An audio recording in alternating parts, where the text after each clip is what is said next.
Hi, everyone, and welcome to Motivational Mondays. I am your host, Fionia Salmon. A warm welcome to viewers on YouTube and also Facebook. If it's your first time here, Motivational Mondays is a platform that provides motivation and inspiration through the stories of or journey of its featured guests. We are honored to welcome an extraordinary woman, Ingrid Burke, whose story is as powerful as it's also inspiring. She's a cancer survivor, a devoted mother of two, and a living testimony to faith, strength, and grace. After facing one of life's most difficult battles, she emerged not only stronger, but more determined to live fully and love fiercely. Her journey is one of hope, healing, and perseverance, and today she's here to share her story with us.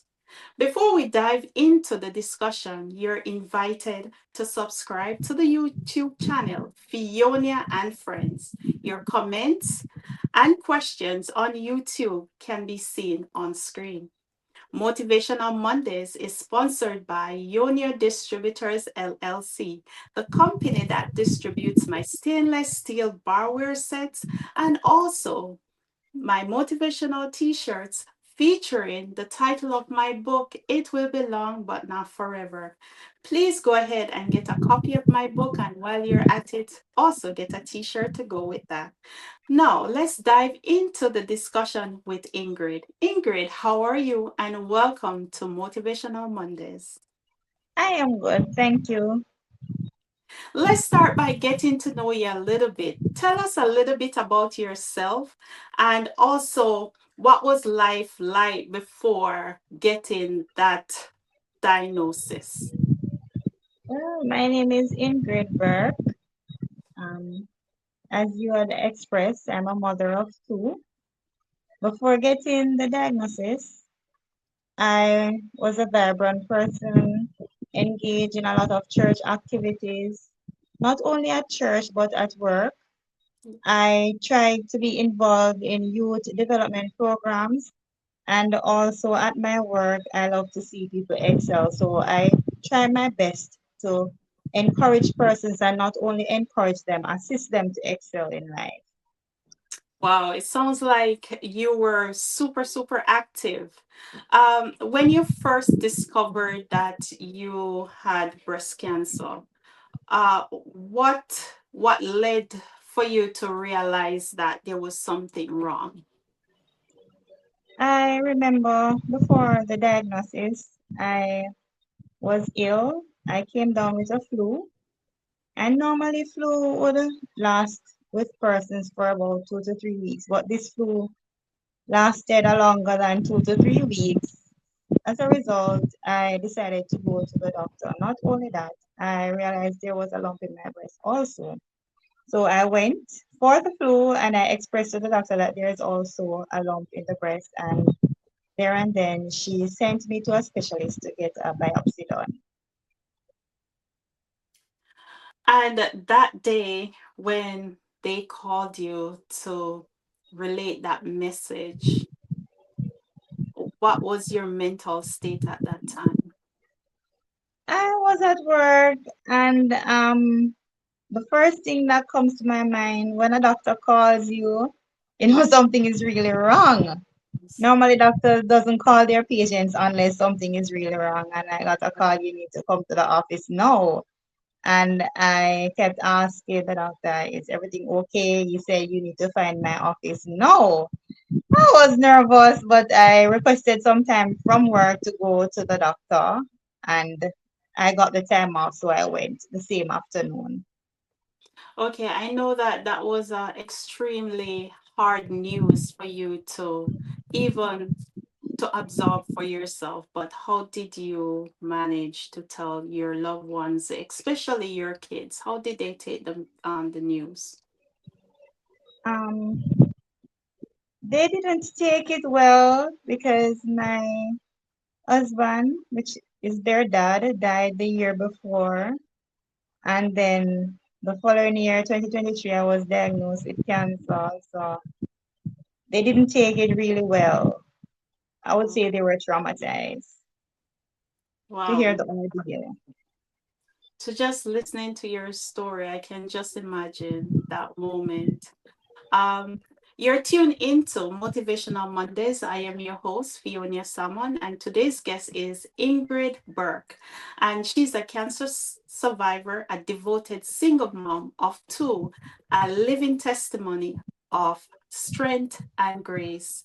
Motivational Mondays is sponsored by Ionia Distributors LLC, the company that distributes my stainless steel barware sets and also my motivational t shirts featuring the title of my book, It Will Be Long, but Not Forever.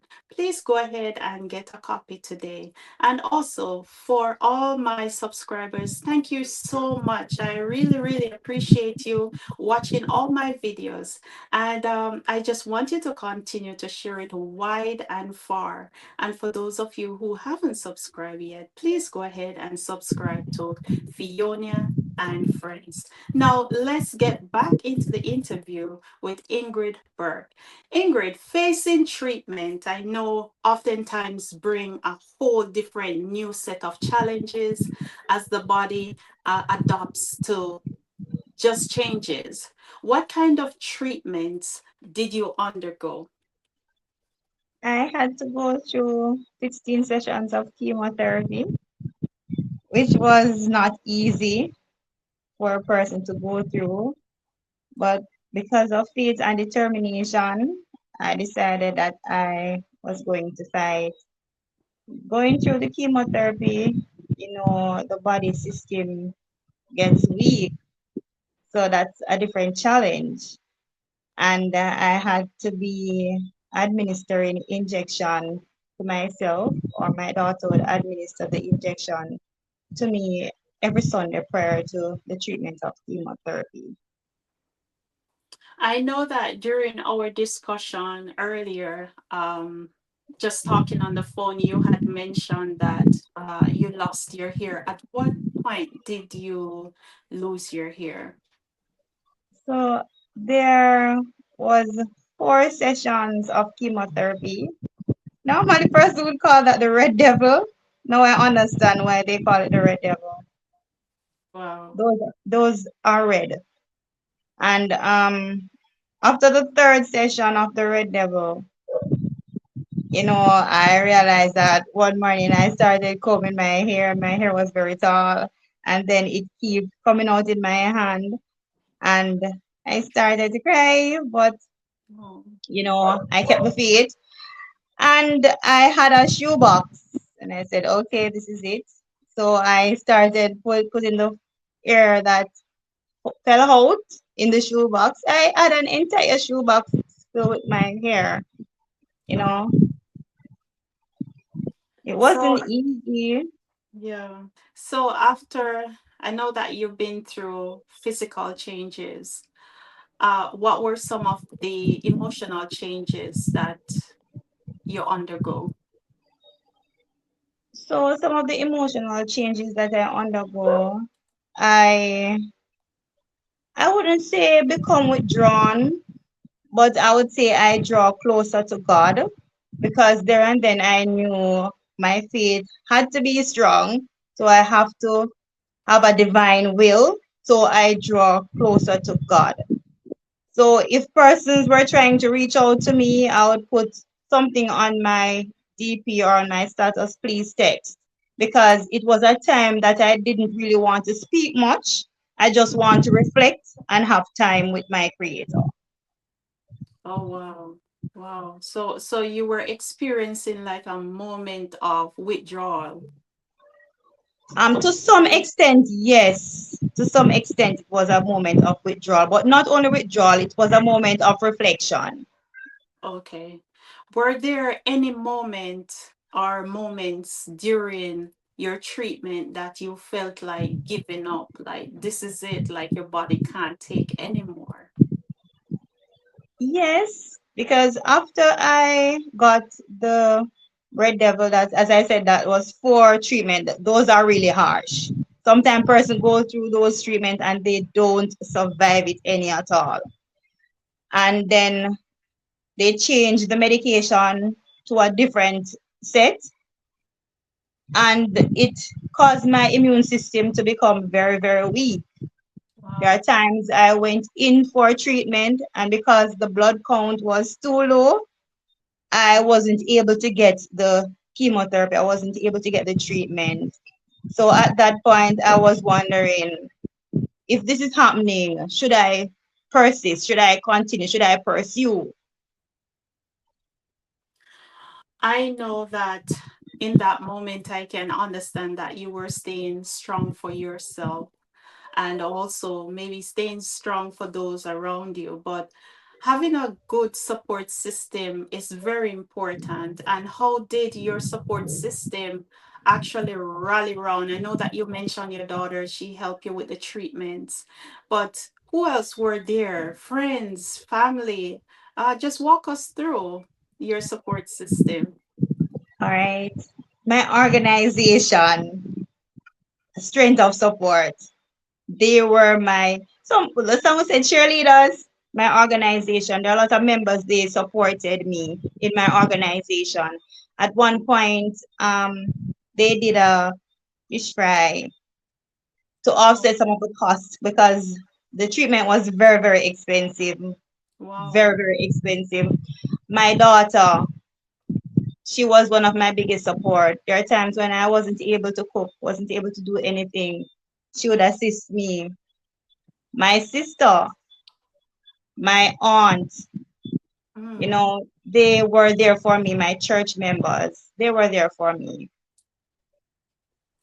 You mentioned organization. Are you referring to your church or what organization were you referring to when you said organization? My work. Oh, your work. Okay.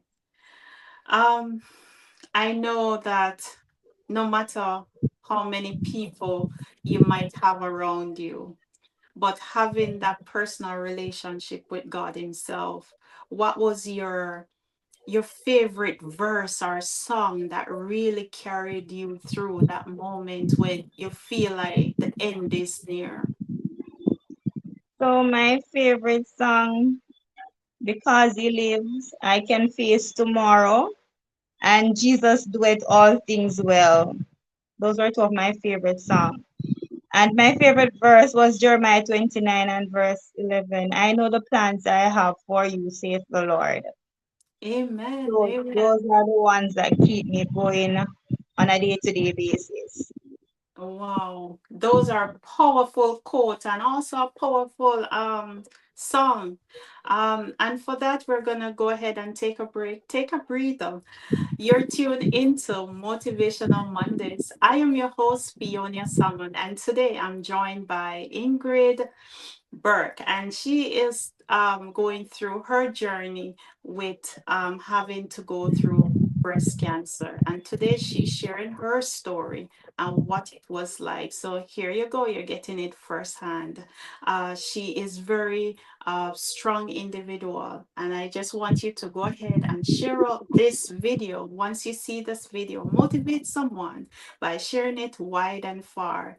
Motivational Mondays is sponsored by Fionia Distributors LLC, the company that distributes my stainless steel barware sets and also my motivational t shirts featuring the title of my book, It Will Be Long But Not Forever. Please continue to support me by purchasing a book or getting a t shirt for a gift for a friend or a loved one. Thank you so much. And for those of you who continue to share, I can't thank you enough. Like, thank you, thank you, thank you. Continue to spread it. I know that some people put it on their WhatsApp pages, their status, reshare. Just continue sharing wide and far. So let's get back to Ingrid. Experiences like this can often transform us in unexpected ways. How has this experience changed your outlook on life? All right. I had plans. I had dreams. I had aspirations, but life threw a curveball at me.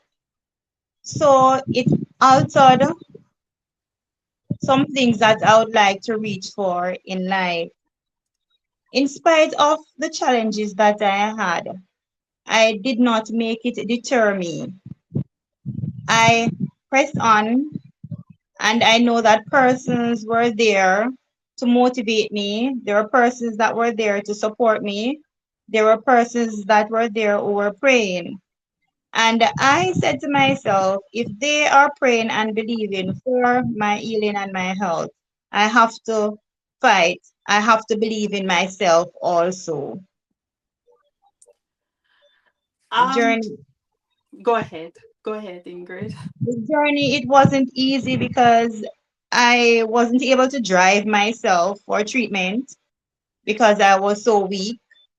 At a particular time of the afternoon before treatment, I would have to take medications prior to the treatment because you have medication pre-med, and then the actual Medication. chemotherapy. So I started treatment basically on my way to the therapy.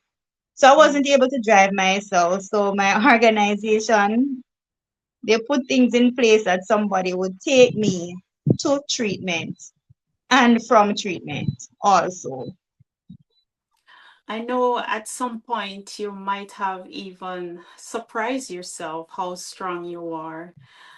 But going through all of that, what have you learned about yourself that you didn't know until you have been through your breast cancer journey? What I've learned about myself is that I am really strong-willed and I am empowered, and I have a lot of faith. I have a lot of faith in Christ. Amen. Amen. I know that caring for your mental and physical health is very important as the physical recovery. I know that you had mentioned that you have your favorite quote, you have your favorite song that you lean on. But how did you take care of your mental health? What were some of the things that you do other than the singing and the reading your Bible? What else have you done? I try not to watch shows that would cause me to distress. I try I try to watch mostly cartoons, trust me. So as an adult, I try to watch things that would cause me to smile and not to worry much. So, I would watch the cartoons. I would not watch the shows. I would not watch the news because I don't want anything that would cause me to worry myself too much. That's a good one. So you distract yourself by just watching these cartoons and staying upbeat and positive. And I'm sure that you got you people around you also display the same thing or this, come around you're happy and cheering you up and everything. Is that correct? Yes, because there was this particular lady, she works at an Otabia hospital. She is the wife of my bishop. And when I reach home from treatment, I am certain that she'll be at my home. Even if it's raining. I said, oh, it's raining this afternoon. She said, I made my commitment and I will be there. Likewise, my sister, my aunt would be there because my aunt would take the igloos for me. Because I had to put the medication in some igloo because it has to be kept cool. Wow. Thank you so much for sharing that. And just to know that people showed up and showed out for you in that moment when you really, really needed them. So, we're just going to take a quick break. Motivational Mondays. I am your host, Fiona Salmon, and today we're discussing a cancer survivor story with Ingrid Burke. And she's a devoted mother of two. and also a living testimony of strength and grace. Motivational Mondays is sponsored by Ionia Distributors LLC, the company that distributes my stainless steel barware sets and also my motivational t shirts featuring the title of my book. It will be long, but not forever. Thank you so much for tuning in, and we're going to get back into this interview with Ingrid. Let's talk about life, life after cancer, and what survivorship looks like for you now. All right. Life after cancer, it's not easy. You have to be determined. Because Mm, after doing a lot of research, a lot of reading, I realized that I have to advocate for my health. So I know I had to change my diet. I know the things that I loved in the past, I wouldn't be able to eat them mm, again. So I had to have this strong will not to eat things that I used to eat in the past because it's a complete change of lifestyle. interesting. What were some of these things that you had done before that now that with your treatment you can no longer.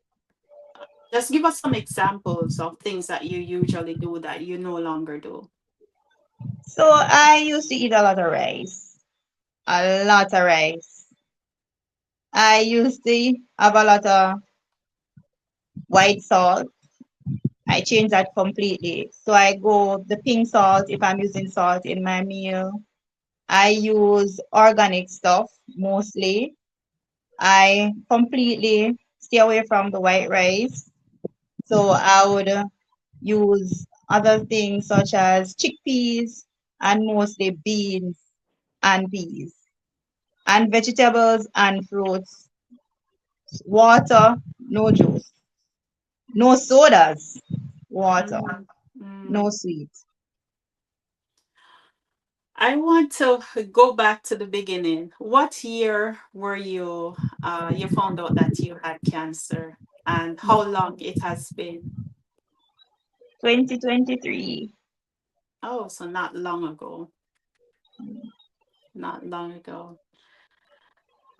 How do you continue to prioritize your health going forward and your well-being? What are some of those steps other than eating habits change? Do you exercise more, like go for a walk, or what do you do to maintain your well-being, your At health one and point, well-being?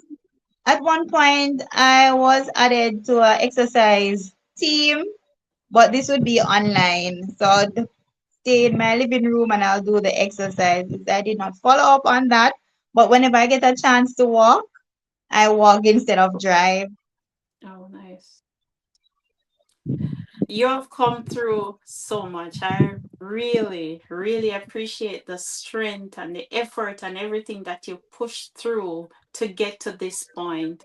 But your story definitely will inspire others. What would you say to someone right now in this moment who might just got a call from the doctor to say that they have get breast cancer or any other form of cancer?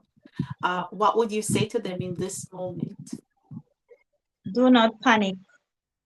Do not give up hope. Fight. Advocate for yourself. Advocate for your health. Believe in God. Just remember that all things is possible through Christ. It's not the end of life. So you're not just going to roll over and wait on the time for your time to come. No, you're going to fight. You're going to fight. It's a Uh, journey and you have to be determined to fight. that's right. I love that. So never give up. Just keep pushing through until the end. Yes. Oftentimes we tend to look at the person with the illness or but what about those who care or the caregivers What would you say? Because I know for a fact that sometimes even when I'm sick, it's hard for someone around me even to take care of me because I tend to want to be so independent. Maybe what they're doing is not the way how I will do it. So sometimes we can be a little bit hard for people around us trying to care for us. But what advice would you give? Because you were once there, what advice would you give to a caregiver caring for someone who has breast cancer or any other form of cancer? Be compassionate to the person, have empathy, and continue to be supportive because I remember when I have to go and pick up my medication. You cannot get the medication at any and any pharmacy. So my pharmacy is all the way up by Dean's. It's a big Mm, jump from where I live. And the person that took me, her name is Miss Kelly, and she took me every time to Dean's pharmacy for my medication. And I know the journey for her, it was a big jump, but she still decided to support me in whatever way she could. And for caregivers, at one point I had to be living with my sister wow. when I was extremely weak. And I know that it would be hard on her because she also has her own family. But Mm. she was determined to see me pull through. So she prayed with me, and nursed me to health also through Christ. You know, Jamaicans will say, at any point, did you get cross on them? Miserable. I would say worried. I would say worried. And I don't know how that worry would come across sometime when they're dealing with me.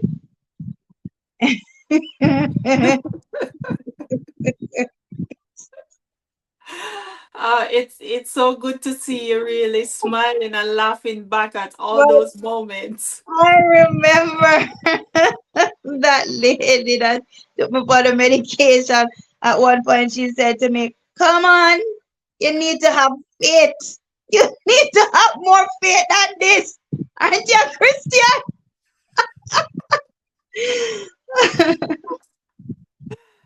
I know that you spoke about awareness, and are you involved in any charity or any programs that bring awareness to breast cancer?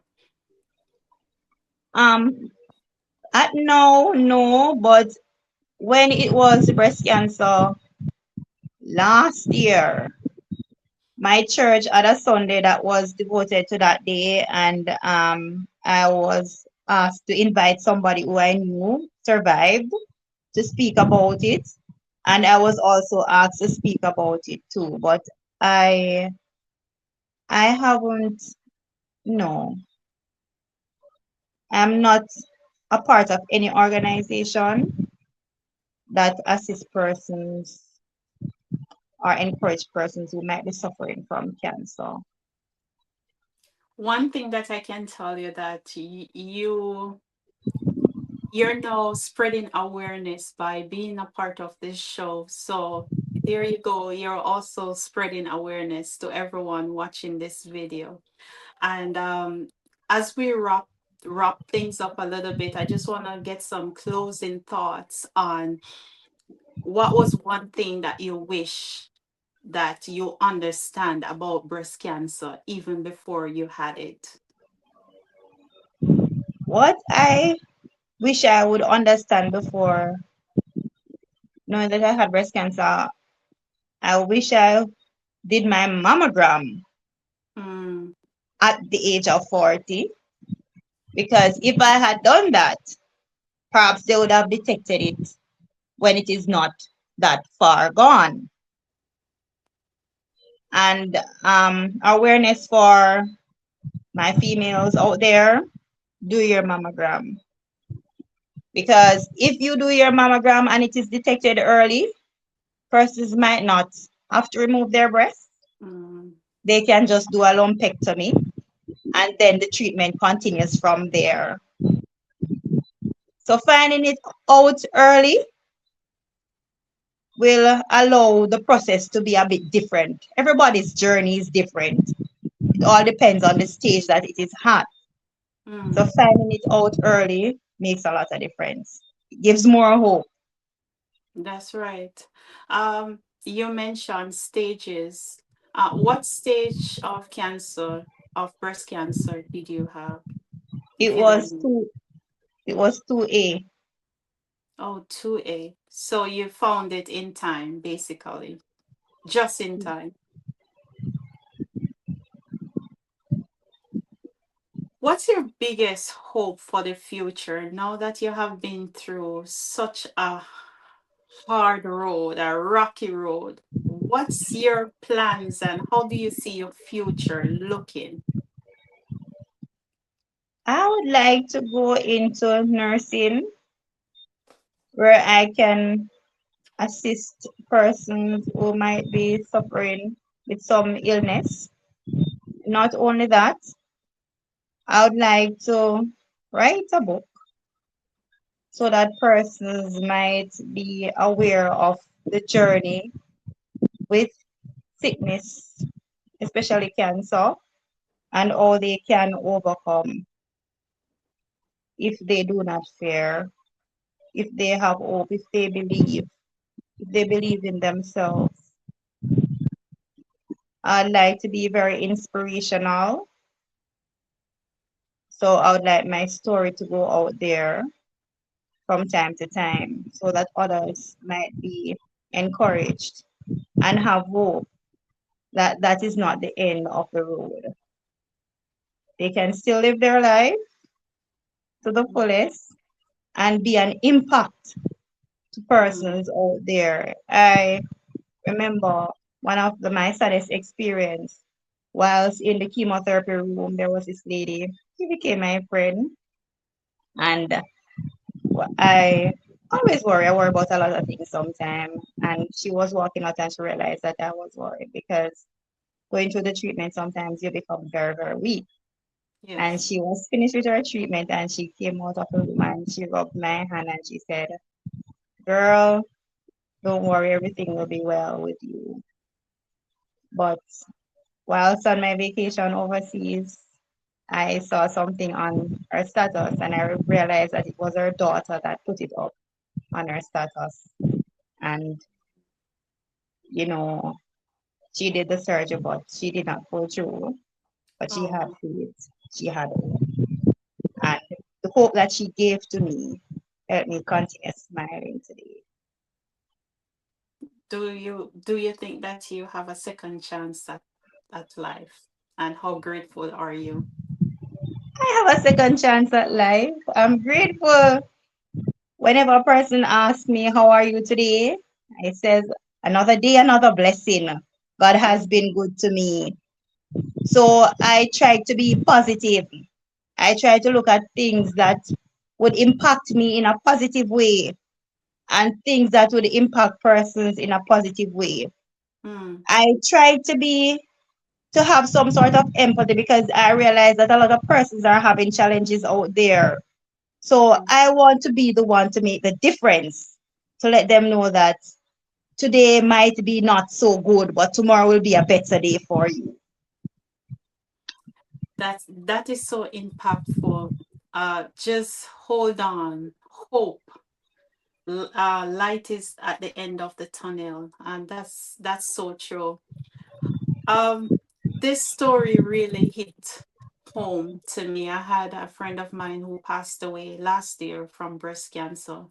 And I remember I will always call just to cheer her up, take her mind from all the thinking about the treatment that, she was undergoing. So I was in that moment with her, and I can imagine how that moment was for you. But if you should go back to that day when you got that call, what would you say to yourself? How would you have handled it?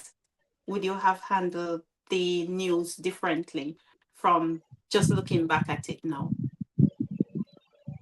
No, I wouldn't handle news differently. Why? Because the fear of the word is just enough to make somebody give up. Just enough to make somebody give up. And you being an individual, not acquainted with persons who have survived this thing, you get that call, you're going to lose hope. So I think persons out there who have pulled through this sickness should let others know that you can fight. You don't give up. That's right. And Ingrid, your final words. Anything else that you want to share with listeners? Listen in this moment. What would you want to say to them for your final words? Support each other in whatever way you can.